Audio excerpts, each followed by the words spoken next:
had going on this afternoon? A Twitter tangle? Yeah, No, I thought I saw a little nastiness on Twitter. I mean, I don't know. I can never tell anymore. Mm-hmm. Some people are upset. Gamecock fans seem to be in a little bit of upset about the kid from Alabama by way of the junior college that isn't going to be coming in, and they're blaming you for misleading them by saying the Gamecocks lost the recruit. You're being accused of using misleading words. That's not how I wrote it. I said he wasn't going to sign. First of all, it wasn't my story. I know. And look, second of all we said was that he wasn't going to sign on Wednesday. People, come on, get over it. They lost him out of their class. Yeah, it's not like he changed his mind and went somewhere else, but they did lose him in that regard. They lost a guy that they thought they were going to have. So it is a loss for them. He was a guy that some people thought might start for the Gamecocks next season. Well, I'll tell you what, he was a highly recruited guy coming out of high school. If Alabama obviously wants you, then you got to be a high grade. And that's where he went to start out. And then he got in some trouble, got dismissed there, and proved himself, cleaned everything up at the junior college as far as we know. We'll see what happens. For South Carolina's sake, the kids' sake, let's hope that it gets things in order academically and can get in, because you don't want to see the door slammed on a great opportunity. Not to say that he couldn't go Division II or somewhere else and play and have a good career, but if he could help South Carolina and be an asset, then by all means you want him to do well and see if he can get in. The only thing I see that I have a few misgivings with the fans is the fact that whether it was between lack of development or whatever, there are some good football players that were left behind here. And if Muschamp, his new system, cranks it up, you'll be surprised what some of these players that y'all all left for dead can do. Mm-hmm. Also today, another interesting twist, Jafari Wirtz on standby again with South Carolina. They contacted him today and told him be patient, and he might hear something tonight regarding an offer from South Carolina. And this could be the offshoot of what happened here with Tyron Jones. I don't know. It could be somebody else that they are not confident in. But that could happen for South Carolina now, Jafari Wirtz. And for Clemson, Isaiah Simmons, who was in this past weekend, defensive back out of Kansas, could have a decision tonight. Clemson, Michigan, Nebraska, meeting with his family this evening. Doesn't plan to have any sort of a signing day ceremony, so it could be something that comes out tonight or tomorrow once they decide on what they're going to do. So that is something else to keep an eye on. Of course, the other big news for Clemson is Rashawn Gary and what's going to happen there on Wednesday. Clemson or Michigan, I think, could be the choices there. And then South Carolina, we'll go over. I'm going to give you a full field rundown, as they say in NASCAR. We'll give you a full field rundown coming up after 6:30. So stay tuned for that. And we'll talk more in detail about these guys and what we know and what their options are and what they might be doing. All right, 800-956-7266, the number. The poll question of the week, it's timely, and it's to the point. Who wins the Super Bowl? And so far, 78% are saying the Panthers. 78% of the voters so far say the Panthers will win the Super Bowl. If you haven't had a chance to participate in our vote, go to our website, sportstalksc.com, and let your fingers do the talking there and let your opinions be seen through our poll question of the week. Our poll question last week got a great deal of traffic, and it was about how many wins the Gamecocks will have in Muschamp's first season. A lot of people participated in that poll, and just want to pull it up and tell you what the folks were saying. The final voting, most people believe, about 53% of the voters, 5 to 7 wins for the Gamecocks this year. 31, almost 32% said 8 or 9 wins. 10% said less than 5. And a brave 3.88% predicted 10 or more wins for the Gamecocks. I've I've got the phone numbers and the addresses of those 32 people. And if you have some land, some some oceanside property, some beachside property in Arizona that you want to sell them, that they might be buyers. So just ask me for those numbers and I'll give them to you. What else do we have for you? We're going to hear from Frank Martin and we're going to hear from Brad Brownell. Mixed results for them over the weekend.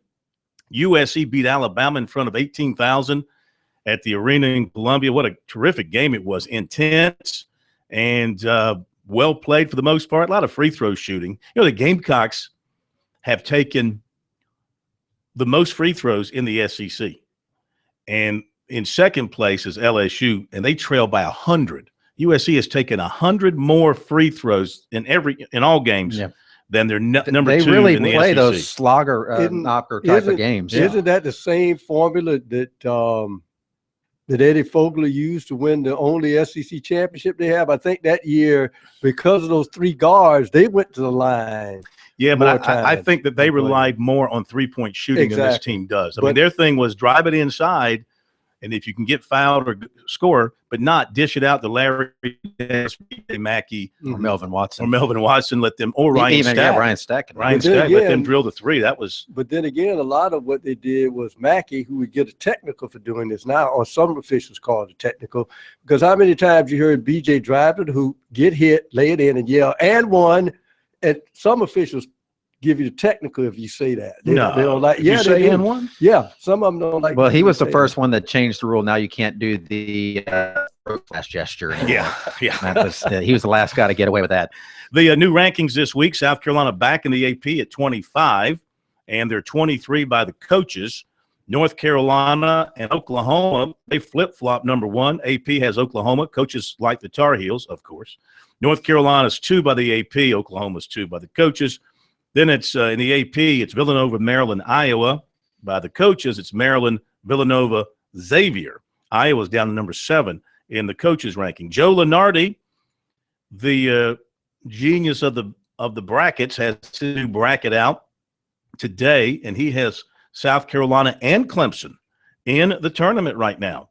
He has the Gamecocks a 9 seed playing Colorado in Brooklyn, and Clemson an 11 seed playing Arizona in St. Louis. Okay. And anybody else from the state sneaking in there in his opinion? Nice win by Furman over the weekend. They're playing good basketball. Let's see who else did well over the weekend off the top of my head. South Carolina State's having a nice season in the MEAC. They're in contention. Winthrop right now is right at the top of the Big South. They're having a great year. Now, when does it that we get into this position in college basketball where food tends to spur fans on? Everybody can remember the 2 free throws that Obasahan missed, and people went berserk in the arena because of the free Chick-fil-A sandwiches. And Clemson had to fall to Florida State because they were giving away free bacon down in Tallahassee before the game. So when did food get into the equation all of a sudden? It's always been a factor. I'm hungry. Yeah. All right, we'll come back and take some calls in a moment.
All right, 800-956-7266 is the phone number here on Sports Talk. By the way, if you didn't catch this, Brandon McElwain hit 2 home runs for the Gamecocks in the scrimmage on Saturday.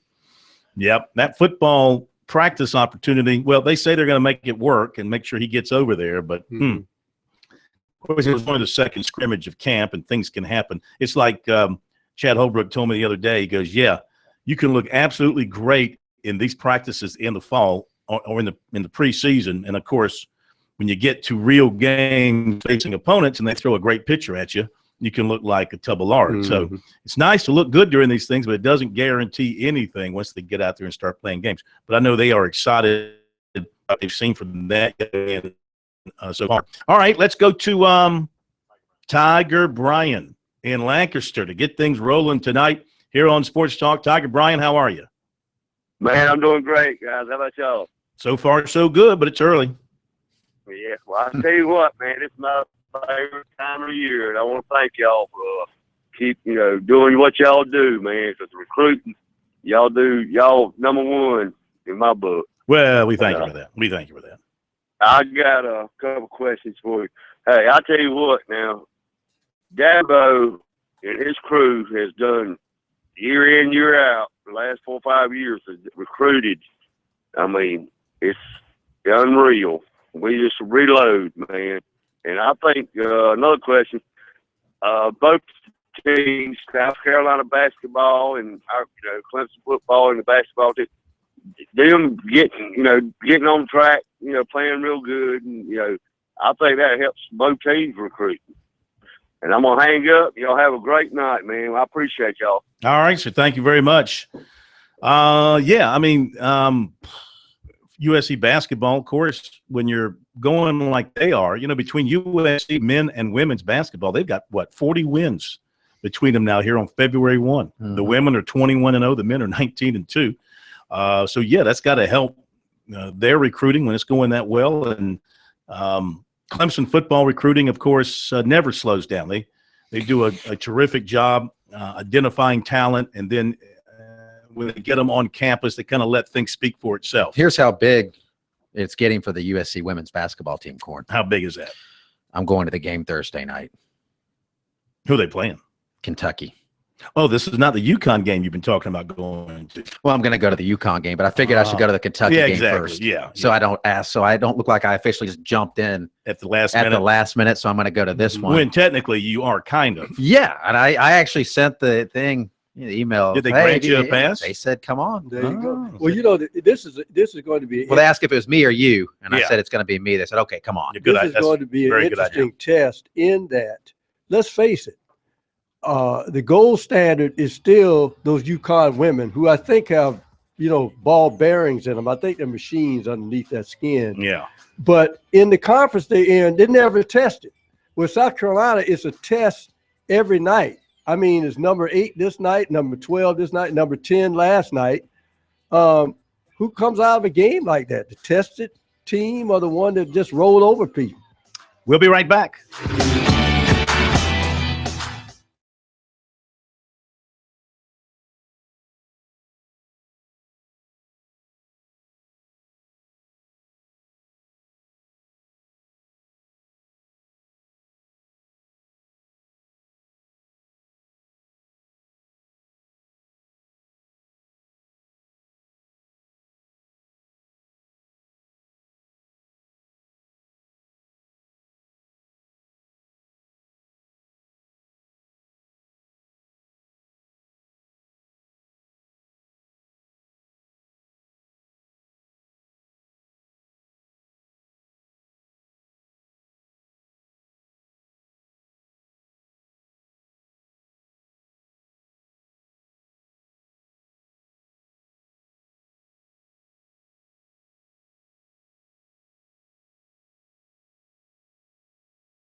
Okay, we're back. Sports Talk, South Carolina Radio Network. It is now time to get into the Monday before signing day recruiting report. Always a big day, the eve of National Signing Day. And this is the place to be for the finest, most detailed, most informed recruiting information found anywhere. And when I deliver it, of course, the most handsome and debonair recruiting news to be found anywhere. All right, first of all, commitments over the weekend. South Carolina got a good one. Kyle Pollard, 6'2", 228, Moultrie, Georgia. USC's persistent efforts with him paid off. He decommitted from Arkansas. Well, actually never announced it, but he flipped from Arkansas to South Carolina. 76 catches, 1,163 yards, 18 touchdowns. And, you know, I'll get up on my soapbox here for a second. They call him a 3-star recruit. Those analysts call him a 3-star recruit. So you're going to tell me, based on what? What do they base that on? What does it mean? What does it mean? So now he's going to be labeled a 3-star the rest of his life, and I'll bring up a point on that in a minute. He's 6'2", 228. He was the 6A Player of the Year in Georgia offensively. We know how good football players are in Georgia. He had 76 catches, 1,163 yards, and 18 touchdowns for a team that won the state championship and finished ranked second in the country. And he's a big reason why. And he is labeled a 3-star. That's because a couple of camps that some people wanted to come to, he didn't come to. Should we give him another star right now? I'm just saying it's just ridiculous. Let's make him a 5-star. It's just ridiculous. And it brings me to my next point, which is a sad point, but it also, my head exploded when I read this. My head exploded. Unfortunately, it's a sad story. A former Ole Miss quarterback was killed in a car wreck. Yes. You saw that. Well, the story I read referred to him in the obituary type story as a former 3-star. Right. I just wanted to scream. First of all, what lousy reporting by the writer. I mean, that's just pure laziness to continue to call a guy by what his mythical ranking was in a story about his death. A former 3-star. Can you believe that, K-Mac? I mean, if he'd have been a 5-star, wow. That's just. If he was a 5-star, would it have been different if he was a 5-star? That this guy was a former 5-star. I mean, the guy was. Because some people take that as, hey, I was a really good athlete. I was a 3-star rated football player, and maybe that was a sense of pride for him. I mean, I don't know. You undersell guys and you overvalue guys with this system, you know? I mean, Levon Kirkland will go to his grave as a 2-star guy coming out of high school. Will that be in his obit? You know, if I write it, I guess I'll put it in there. A bunch of numbers in the front of that decimal point, which he got paid in the NFL. Exactly. You can tell signing day is a couple of days away. Corn's just I know it. And I'm just gripes about everything. I am really at my wits' end with this process now. He hasn't slept in 2 weeks. It's totally corrupt, out of control. Had Cocoa Puffs and all right. Coffee. Captain Crunch. Captain Crunch, my bad. All right, Clemson working on his 2017 class already. Picked up 2 big offensive linemen over the weekend, 6'5", 285-pound Blake Vinson. He committed on Sunday after an unofficial visit. And at the junior day on Saturday, 6'5", 300-pound Matt Bockhorst from Cincinnati committed to the Tigers. Both had big offers all over the place. Give them whatever star ranking you want to give them. They could go anywhere in the country. That's really all you need to know. Tigers have 5 commitments for their 2017 class. Now, catching up on some things today, running back Tyron Jones of Hutchinson Junior College, J.C. Sherbert, Big Spur. First report, USC was not going to sign him on Wednesday, academic reasons. He cited sources. Later, he confirmed, Jones did, to Josh Kendall of the State, the news that he wasn't going to sign on Wednesday, but he also told Kendall he'll graduate in May and sign with USC this summer.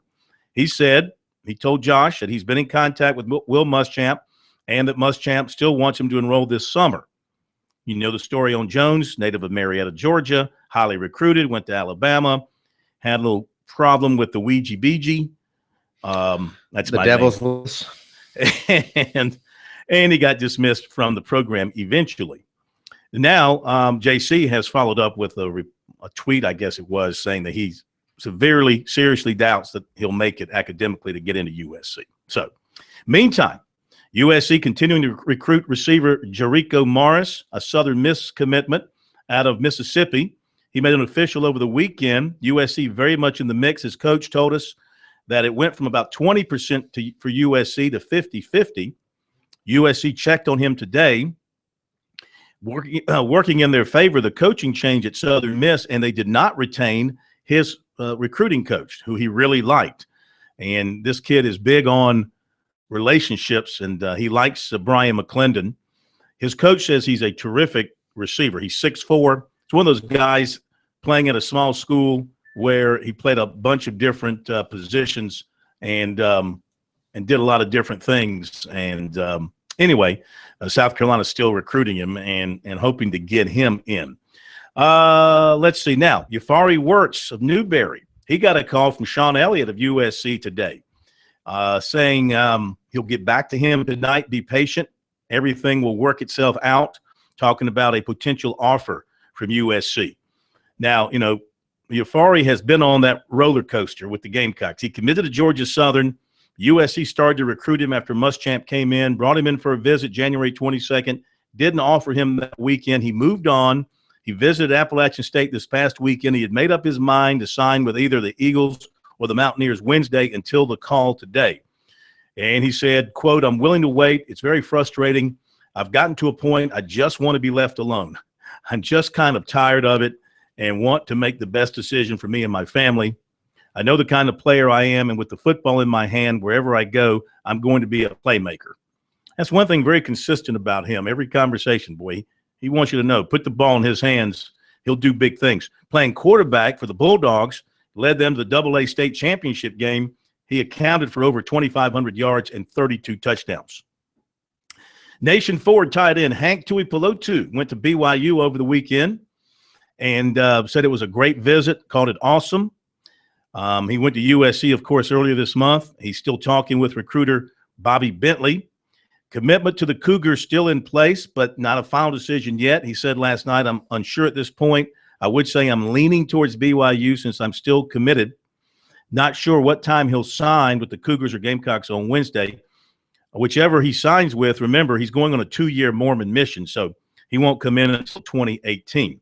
Shrine Bowl offensive lineman Cade Stewart of Daniel was going to make a decision last night. I haven't seen anything or heard from him today about whether or not to go to Clemson as a gray shirt or stick with his commitment to Georgia Southern. Now, the gray shirt thing could be taken off pretty quickly because if Clemson doesn't get John Simpson from Fort Dorchester, and there's some feeling that he might go to Florida over Clemson.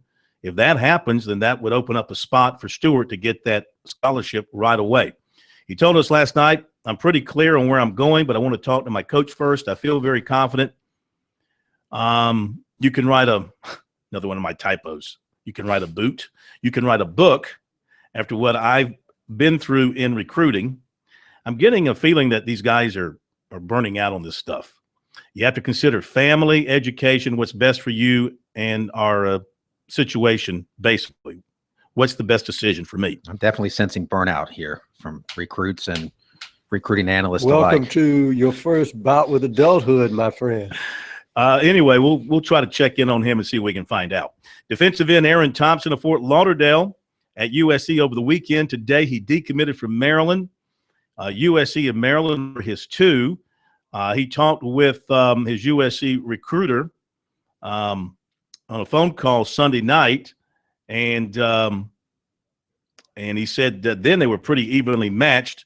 He said Maryland had the best opportunity to play early, but he said Muschamp told him he could play any position across the line. But now he decommitted from Maryland. USC still in it with him. He's going to sign 11 o'clock on Wednesday. Receiver Corey Banks of Atlanta has seen North Carolina pull out reportedly.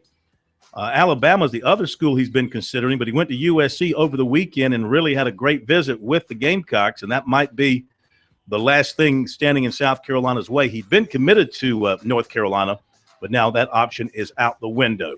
We'll be right back.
All right, you want more recruiting? We got more recruiting for you. You want me on that recruiting wall? You need me on that recruiting wall. Good movie. Nice. Yeah. Yeah. Favorite movie of all time. Few Good Men, for those who aren't aware. That was Jack's famous line.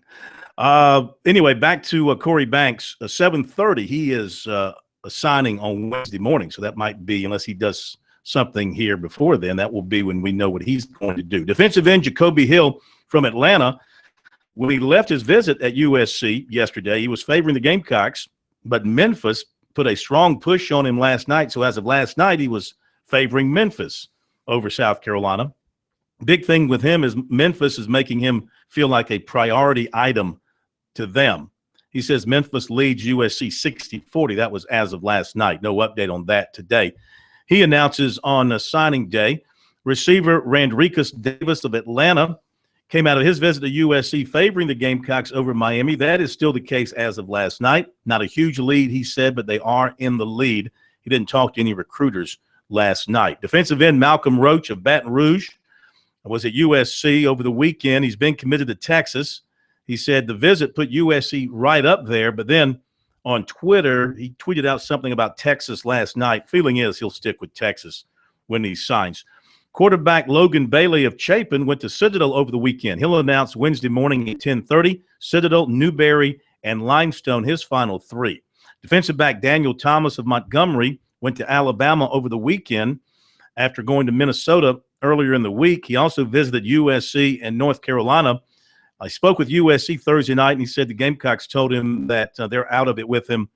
I think he said, as he put it, they are kind of full.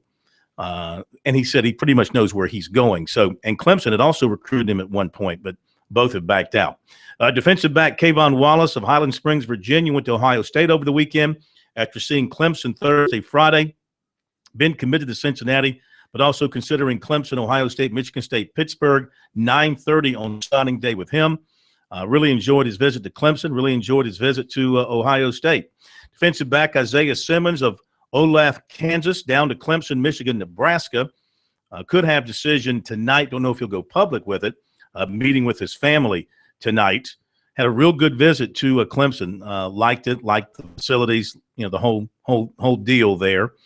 And we'll see what comes of that. He does not have anything planned for a signing day, so his decision could come out anytime. Defensive end Tyreek Martin of Valley, Alabama, committed to Miami. USC was one of his officials. Blythewood defensive back Chris Pam decides tomorrow night. Presbyterian, Charleston Southern, Western Carolina.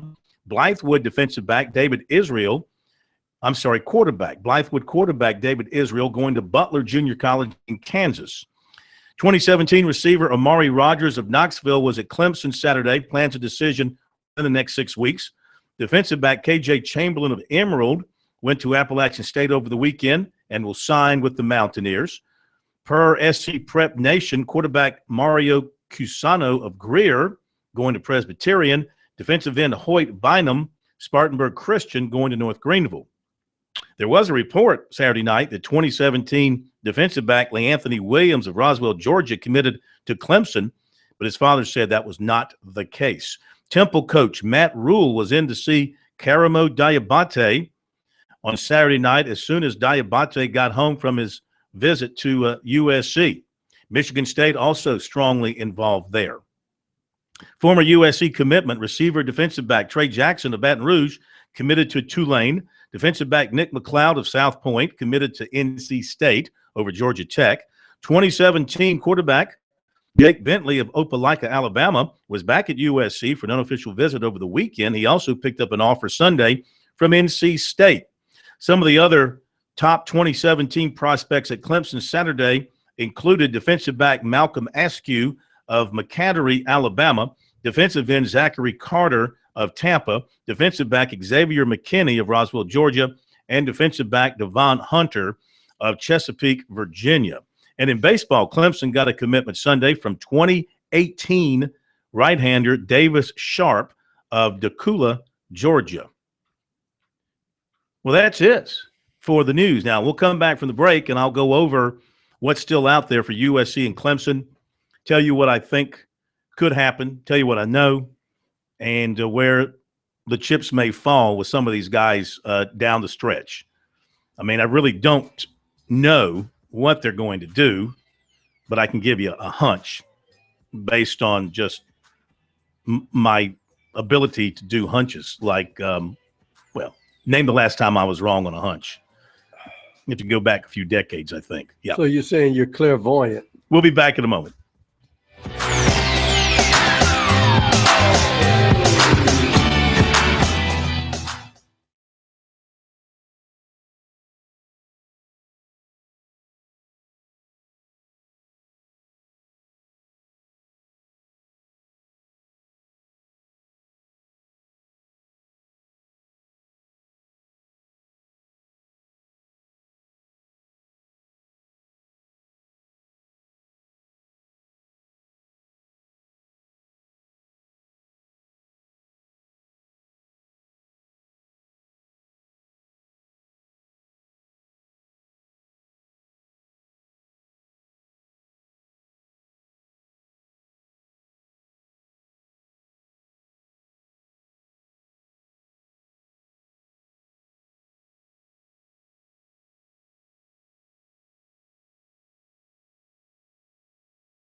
All right, seeing now on Twitter that Cade Stewart from Daniel has decided to take Clemson's gray shirt offer and to go that route with the Tigers, which means that he technically won't sign anything official on Wednesday because they can't have him counting on the class.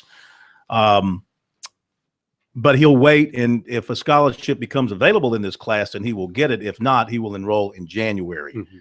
So that is what he has decided to do. Backs off his commitment to Georgia Southern. Kind of had a feeling that was going to be one of my projections. I had a feeling, had a gut instinct that was going to happen. All right, so here's what we've got left as I see it right now for South Carolina. Hang on one second. I got to do something here. I change that. Oops. Hang on a second. Let's put that right there and do that. Okay. All right. So here's what it looks like. We'll start with South Carolina because they've got a few more on their board still compared to Clemson. Aaron Thompson, South Carolina and Maryland. After he decommits from Maryland today, I think he goes with South Carolina. That's the defensive end from Fort Lauderdale. Jacoby Hill, defensive end from Atlanta. South Carolina pushes for him, and if they get Rodriguez Davis, which I think they will, and now Corey Banks, I think they get Jacoby Hill too, assuming that they want him with 100% desire. So I'll pick South Carolina for him, Davis for South Carolina, Corey Banks for South Carolina. Down the line here, And Corey Banks just decommitted from North Carolina. Is that correct? Well, they apparently said they Okay. weren't going to take him Okay. for whatever reason. Mhm. Karamo Diabate, I don't know on that one. It could be Temple, it could be Michigan State, could be South Carolina. Michael McDaniel's another one to keep an eye out at some point in time. If they get his academic situation sorted out, he might sign or be placed in junior college. Stephon Taylor from New Orleans, defensive lineman. Don't have a real feel on that one. Marlon Character, defensive back from Atlanta. Don't have any feel that he might end up with South Carolina. Hank Tuipulotu, I think he'll stick with BYU at the end of the day. Let's see. Lloyd Cushenberry didn't come in for his visit. Feeling has been he's going to go to Mississippi State.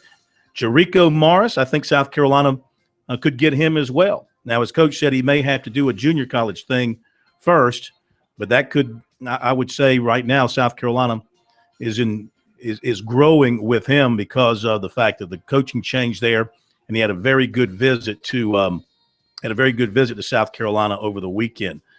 Clemson wise, I think they're going to get Rashawn Gary. Wow. I just think, he was there this past weekend. Family loved it. Got family in Anderson. The weather was good. Weather was great. That would be a big get. That would be a big get. I think they end up getting him at the end of the day. I'll give you the rest from Clemson coming up.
Live from Columbia, this is Sports Talk on the South Carolina Radio Network. Be a part of tonight's show. Call us at 800-956-7266 or email talkback@sportstalksc.com. Now, here are your hosts for Sports Talk, Phil Kornbluth, Kevin McCrary, and Tom Hayes. Okay, we're back. Sports Talk, eve of National Signing Day, which is actually, eve is pretty big. Signing Day eve can be exciting, and then the day itself can be anticlimactic. Though this year, I think we're going to have some excitement because some guys are taking it to the wire. Just talking with Tyron Jones, and during the break, and we'll have a story up on the website here a little bit later, but his story is there is no story. His story is he had never planned to sign on Wednesday because of his academic situation and the fact the NCAA is looking into his stuff from Alabama because he missed classes when he was having his problems at Alabama. And he says South Carolina's aware of it. Muschamp was aware of it. They're all been supportive, still recruiting him. He said there is a 100%, should I say chance, probability, likelihood. He said 100% he will have the first carry of the season at Vanderbilt for South Carolina. That's what he said. I'm just telling you what he said. We'll have a story up a little bit later on, but that is what the man said. All right, I want to finish up going over the field here. We did South Carolina. So Clemson, I mentioned Rashawn Gary. Yeah, I mean, I don't know anything because they have gone deep underground. Mm-hmm. But Clemson got the last visit. And you know how Clemson is on last visits. Uncle in Anderson. The weather was great. Unless the only thing I think that would pull him to Michigan is former coach and friends and teammates who are at Michigan. Mm-hmm. So, but Clemson had a couple of his teammates who were in the 2017 class down for their junior day. So, Cade Stewart, yeah, he's going to take the gray shirt. Kevon Wallace, defensive back from Highland Springs. Let me back up. I think, Clemson's got four defensive backs left on the board. Kevon Wallace, Trayvon Mullen, Romeo Finley, Isaiah Simmons. I think Clemson gets Mullen. And then I don't know about the other one. I think Finley's going to Georgia Tech. Simmons, I don't know. That one's up in the air amongst the three. Clemson had the last visit. No, obviously that's a positive. I can't say on him. I think Finley's going to go to Georgia Tech. I think Clemson gets Mullen. That's been his lifelong dream. His favorite school was Clemson. He can see immediate playing time there with Alexander leaving or the opportunity. So I think they get him. John Simpson. For the longest time, I was feeling Clemson. I couldn't see why not Clemson, but for some reason, I'm just thinking Florida here at the 11th. Well, not the 11th hour, maybe about the 9th hour. So Bama's gone? Yeah. It's either Clemson or Florida for John Simpson. And I'm thinking he's going to Florida, and that's why you get Stewart, and you can take the gray shirt off of Stewart because Simpson's going to Florida. That's just my decision. We'll be right back.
Hey, you want more recruiting? No, I'm waiting on a response. You want more recruiting? no. Tomorrow. Rashawn Gary, his mother, known as Jennifer, and told ESPN.com, I got to find it again, he's down to 2 schools. I did not see this before I talked about it a moment ago. Down to 2 schools, Clemson, Michigan.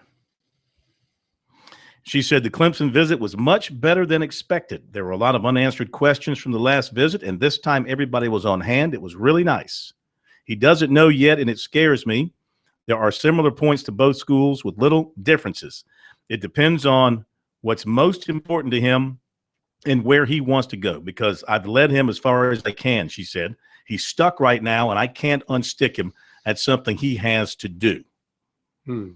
So, Not fun being stuck. what do you think? here's- You got friends and everything on this side. You got uncle and family on this side.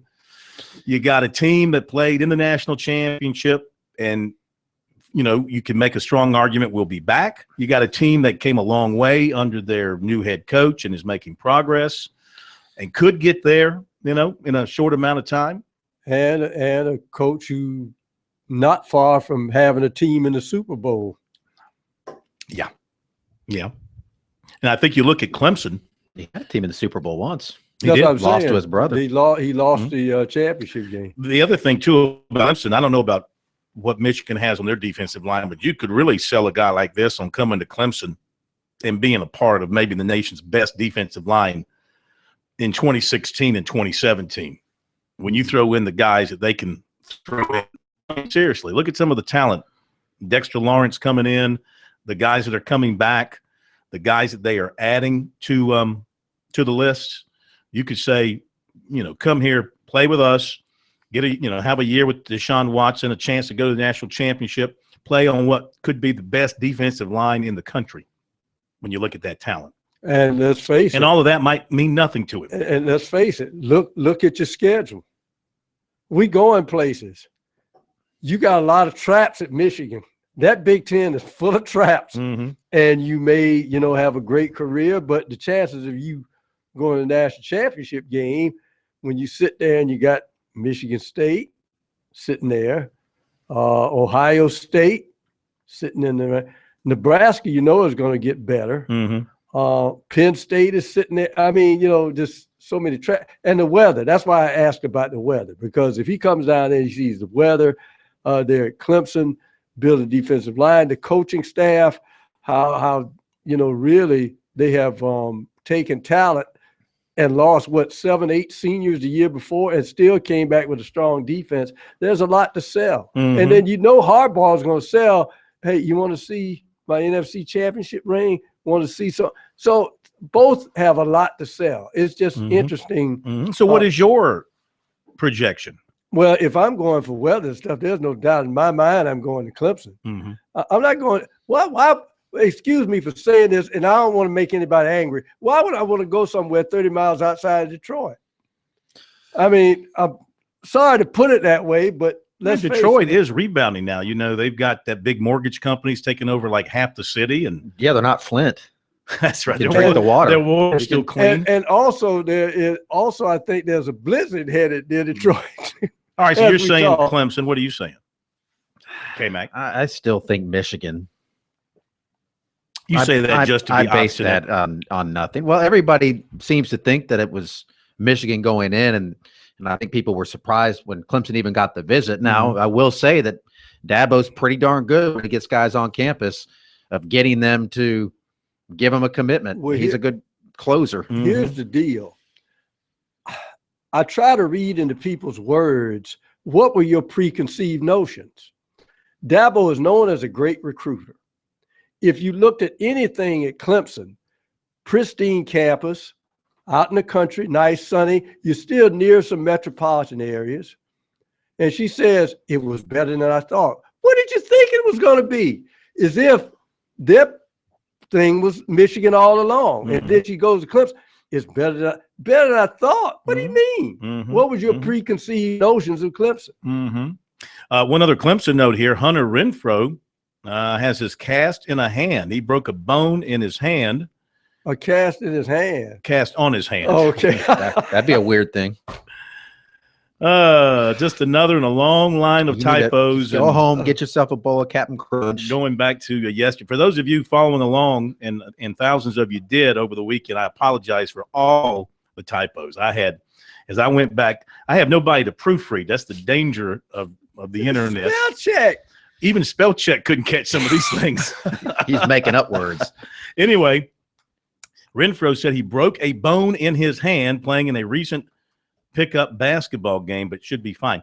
There was no football to watch yesterday, so while I was working, I've got the Clemson-Alabama game on in the background, watching it, and it's my first time watching it. Oh, okay. And, man, it's just – I didn't realize, sitting there up in the auxiliary press box in the upper deck of University of Phoenix Stadium, I really didn't get the enormous nature of everything. But watching it on television and seeing the crowd and listening to the announcers, you really see how big that game was and how big it is now every year of this national championship. And to see little tiny Hunter Renfro score the first 2 touchdowns for Clemson on those receptions was pretty neat, because he was a walk-on, he was a quarterback at Socastee High School, and he has now made himself into a true threat, and maybe Deshaun Watson's favorite receiver now, someone he can trust and know where he's going to be.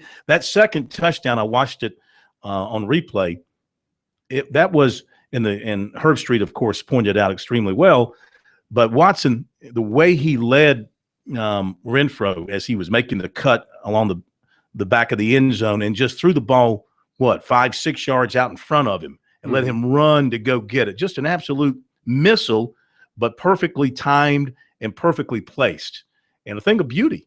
And so what I'm saying is the trust between Renfro and Watson obviously is growing. Well, that's developed during those times you're out in the heat of the summer just throwing to each other, and knows that Renfro, if he had his druthers, would like to have, like a lot of receivers, have his hands extended. So let me see. Hopefully his hands will be okay. How after the many basketball mishap. stars did he have coming out of high school? He's back. How on does this that one equate again. into touchdowns Here it scored comes. in the national championship game?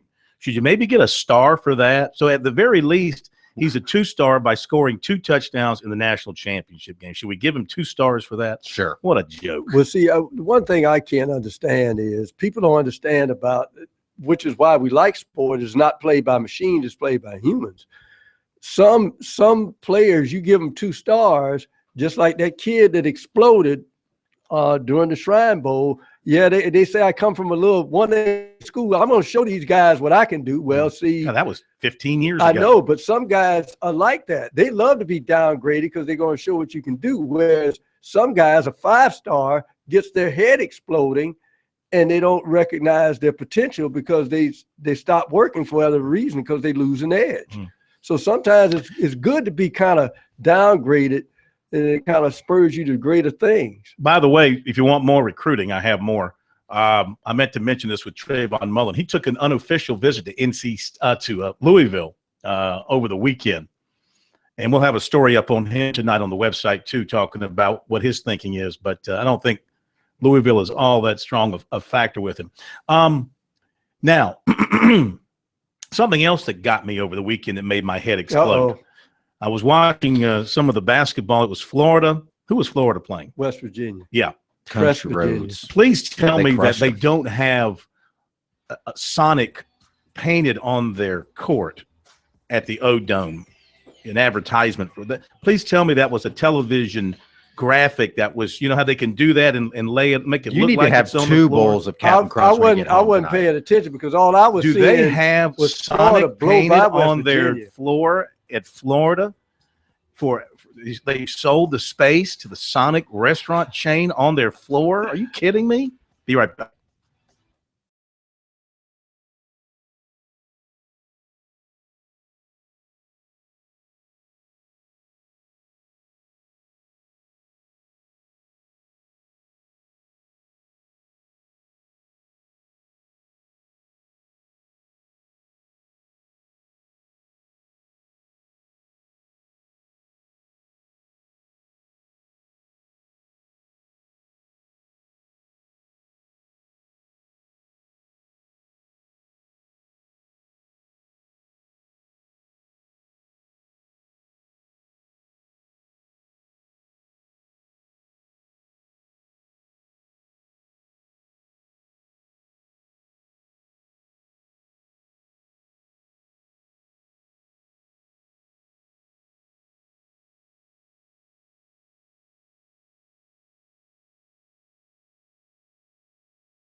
good friend Kevin Cohen of The Point here in Columbia, our affiliate, who, of course, has a, shall we say, affinity for the Florida Gators. But he says it was superimposed by television. Now, he is a Gamecock. Don't get me wrong. I don't want to get him in trouble. Corn, He you is a also get Gamecock. mad about that little yellow line marking the first down Anyway, on television during a football game? Superimposed by TV. It was a sponsor of the SEC Big 12. Well, Yeah. So you got all upset. I still For didn't like nothing. it. I still It's don't like not. it. I don't want advertisements on my television set. That's right. Just on radio. All advertising should come on radio, but it's properly placed so the listener can, take it all in and enjoy it, just Yeah, but like I mean, the regular if you, commentary. if And I do. One thing I do like the yellow line, and I do like the line that shows how far the field goal, the maximum a guy can kick it, and all that kind of good stuff. well, I mean, to me, it's Not against all technology, just most of it. But I mean, it's cutesy and all, but sometimes I would rather just, even when I'm driving on Sunday and I happen to have the Panthers on, it still doesn't grate at me. But I say, another Sackcrete sack. I'm just saying, do we have to do that? Well, I know. I agree with you there. But you know what? You got to be careful what you say about things like that, because we have a company that's involved in selling those kind of things. Exactly. Oh, But I'm just waiting for the Well, I day. can just answer the phone and tell No, him it's we- corn. I didn't say he said it. No, Pro was the All one I'm that brought talking- that up. I'm I And said we got be people on our careful. Twitter feed now. They're threatening to hack into our website. I mean, this thing's really spiraling out of control now. What'd you do to tick them off? I don't even know anymore. I have no idea. What I wanted to say was, I forgot what I was going to say. I got more recruiting. If you want more recruiting, I got more recruiting. What do you got? Corey Banks, I don't know what came first. The chicken or the egg? Yeah. But Corey Banks has decommitted from North Carolina. So I told don't know if North who Carolina. told you that before? I told you that. Oh, did you say that? Yes, remember I told you. I mean, I'm finding stuff now hour. because I was traveling and I'm catching up on stuff that's on Twitter. Yeah, it's one of those things you decommit and then North Carolina says we're walking away from. Yeah, we or don't the want other you. way around. I don't know which came first, that we're pulling the offer or you're decommitting. But he says he's decommitting from North Carolina. Love you guys. It's still heels up. That should be Spurs up, shouldn't it? And they don't do heels up. That should be Spurs up. Yeah, when your heels Heels up, down. that means you're lying on your flat. Here's another friendly email from Randy. We got more. Sir, if this is your goal, Sports Talk is committed to complete coverage of statewide sporting events focusing on the University of South Carolina and Clemson University. Then why is it so one-sided? University of South Carolina is complete coverage. Clemson gets a mention when they lose or win a basketball game. Did you forget to cover Clemson recruiting? You were all over the USC recruiting. If your focus is USC sports and get rid of the Clemson piece of it, you are not doing it any justice. How many minutes? What's he? What? This isn't the guy that's threatening to hack our site. What? I didn't know. What misguided opinion did that come from? I mean, how did that? What sparked that? I have no we idea. didn't mention Rashawn Gary, did we, for the last 5 minutes? Yeah, we were I talking don't know what about that it. Not guy's enough talking Clemson. about. All right, we'll be right back.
Yeah. We don't cover Clemson on the show. Let's see. I just spent roughly seven, carry the two. Yeah, I spent roughly about 12 days with the Clemson football team in December and January, covering them in the Orange Bowl and the national championship. But none of that, I was there, but none of that was on the air. See, we completely ignored them and just talked about South Carolina when I was in Fort Lauderdale and Phoenix.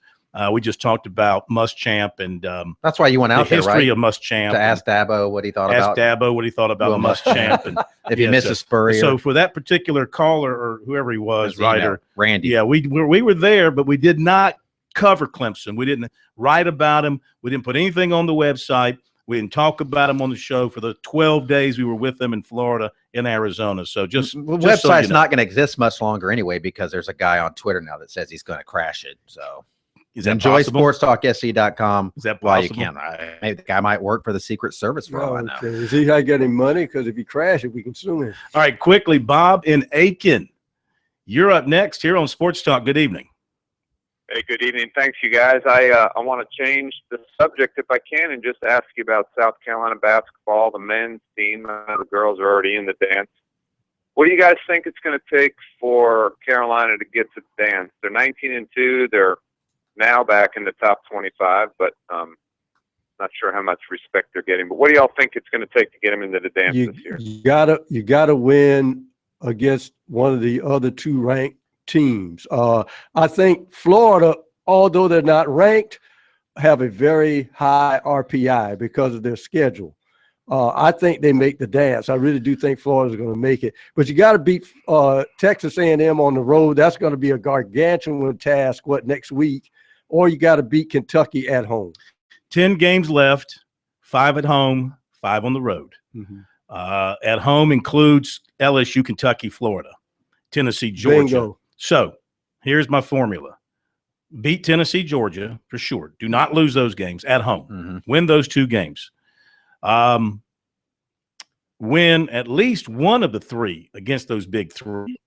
But you would want to win 2 of 3 at the least. Obviously 3 of 3 would be a perfect world, but at least if you can do one of the 3, that gives you a 3-2 record there at home against those 5 opponents.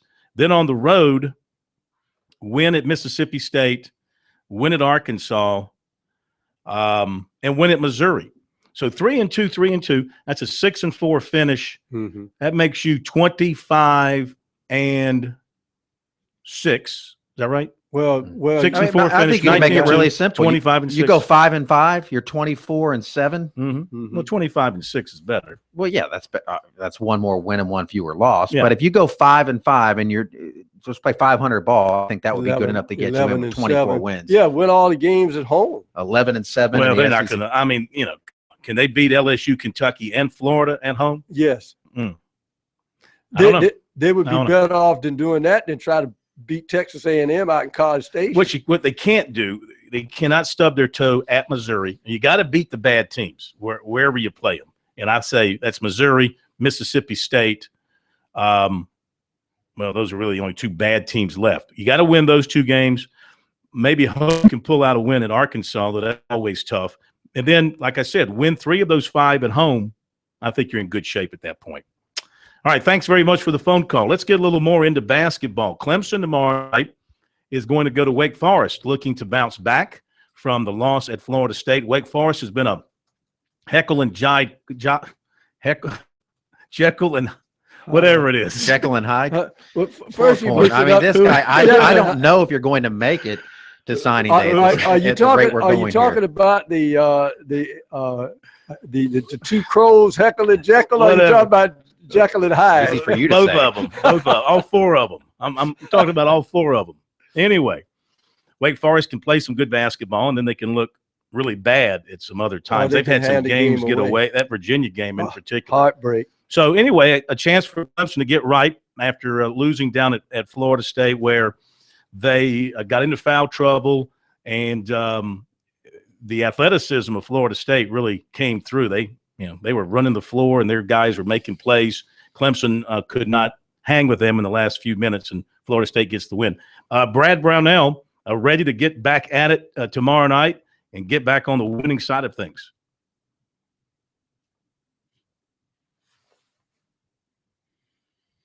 And he's Yeah. going to tell us about that. Well in just said, a moment.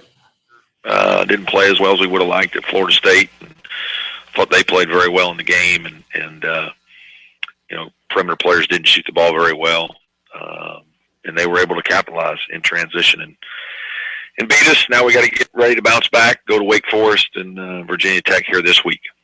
I just want to ask you, you guys, with your fast start in the league, have put yourself in position that you're in the conversation with NCAA, which I know this program's, it would be a big step.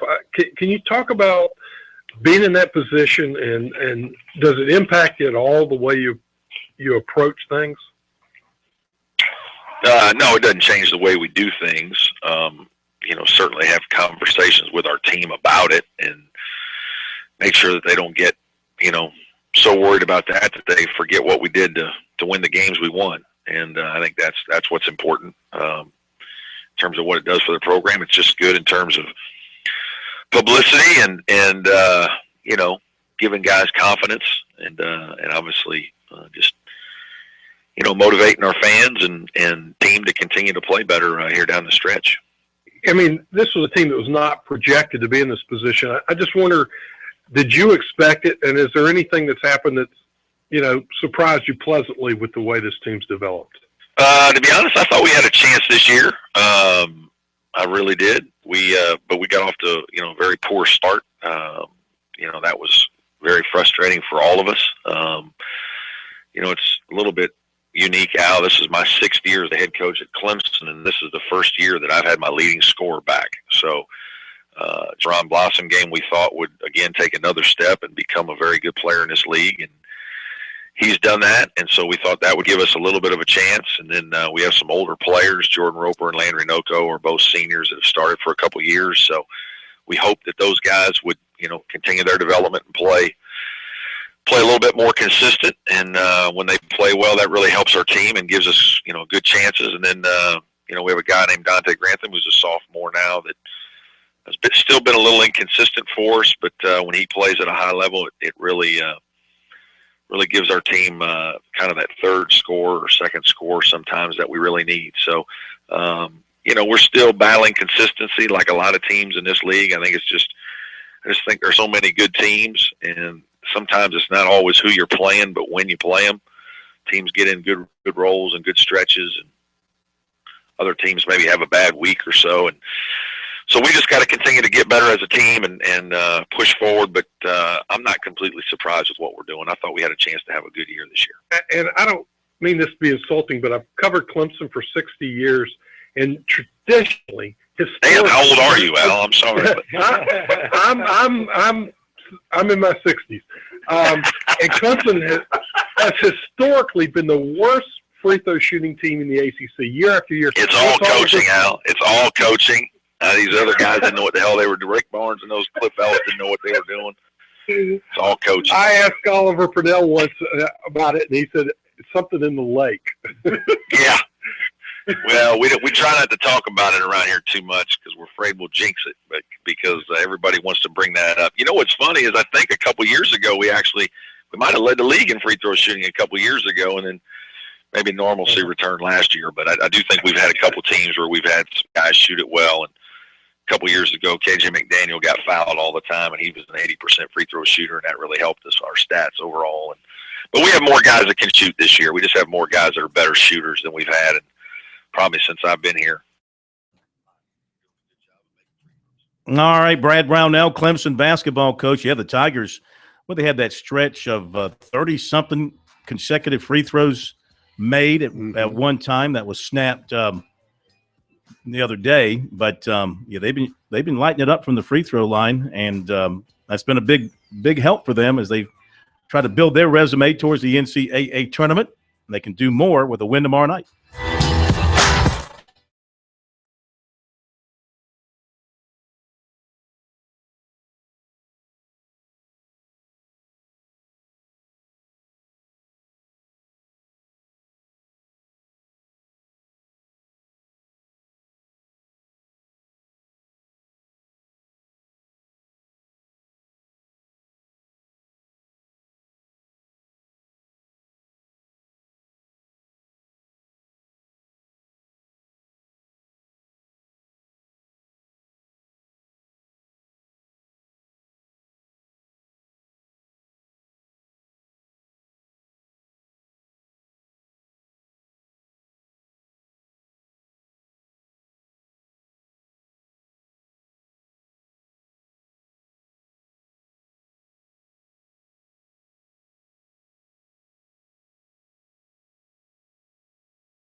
All right, there's an ACC doubleheader tonight. North Carolina is tied with Louisville in Louisville, 26-26 late in the half. And still to come tonight, it is, NC State and Florida State. Florida State. We got a couple of other scores. Bacon will be sizzling. Chattanooga. Yes, he will. Chattanooga leading the Citadel 44-28 with a minute and a half to go in the first half. And Kennesaw State leading USC Upstate 25-21 with 2.5 minutes to go in the first half. All right, tomorrow USC plays at Georgia.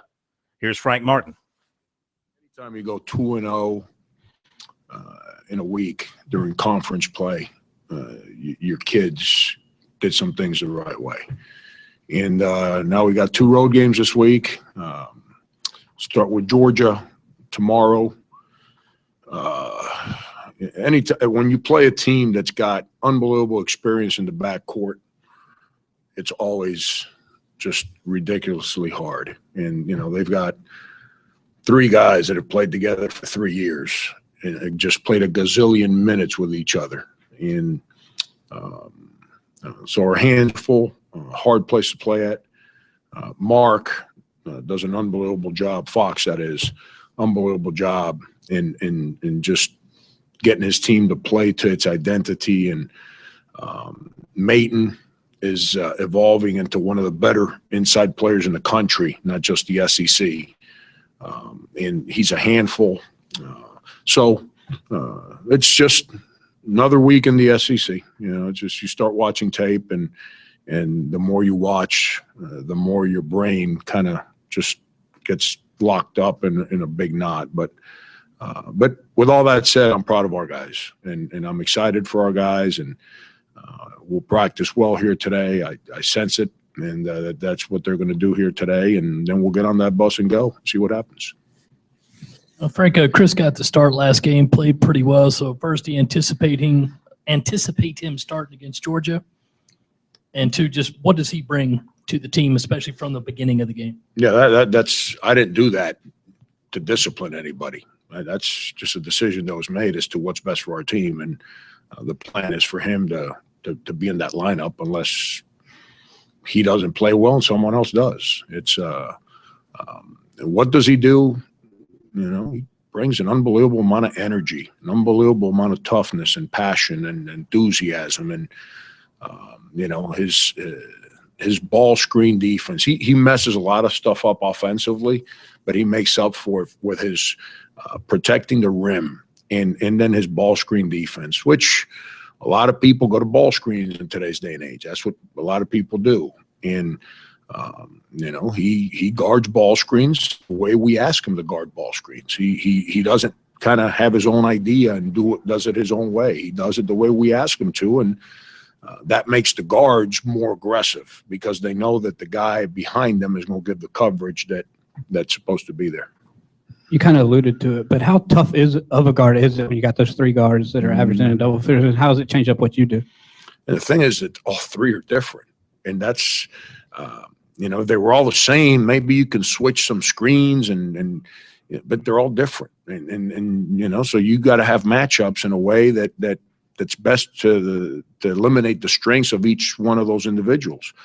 He's shooting the ball a lot better. He's never been a 3-point shooter. He's making threes this year, but he is an absolute just bull in a china shop off the dribble. I mean, I don't know this, but he's got to be amongst the top 5 guards in the country in free throws attempted every single year. Gaines is a 6'4", 6'5", unbelievable athlete that's just a tremendous 3-point shooter. I mean, his ability to jump and get that thing off, if you're late, you're not getting there. And then Frazier has just, he's kind of the energy guy.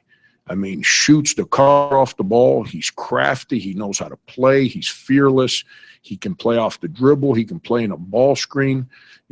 Man plays off ball screens. Gaines doesn't really play off ball screens. Now, Frazier kind of does a little bit of both. And if you remember the conference tournament last year, it's late in the game. I'm not going to tell you we're going to win, but we're in a good place.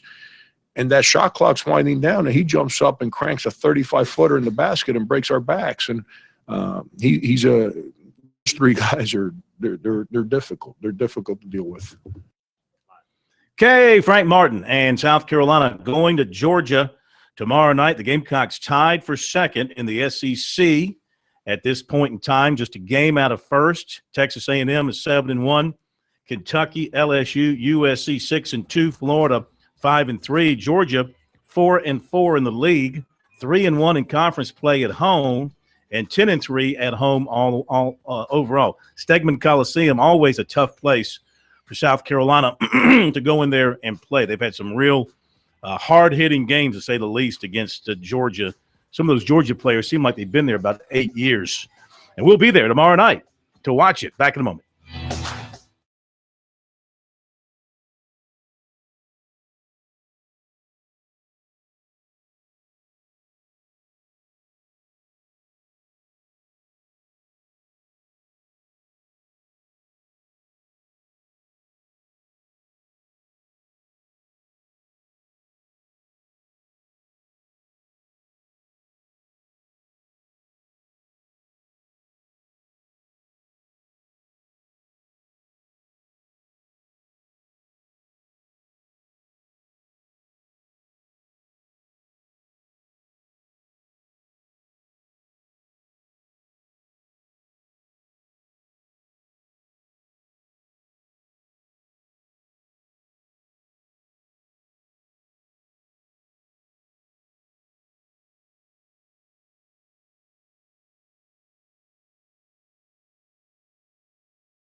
All right, it is Super Bowl week. Let's go out to Santa Clara. Welcome in the voice of the Panthers, Mick Mixon.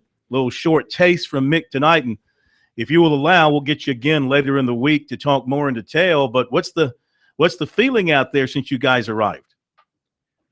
Rampant optimism, Corn. It's been unbelievable. I'm getting ready to get on a bus and go down to media night. It used to be media day, but it's been moved to media night. It's going to be where the San Jose Sharks play, which I think is appropriate because it'll be a feeding frenzy of reporters.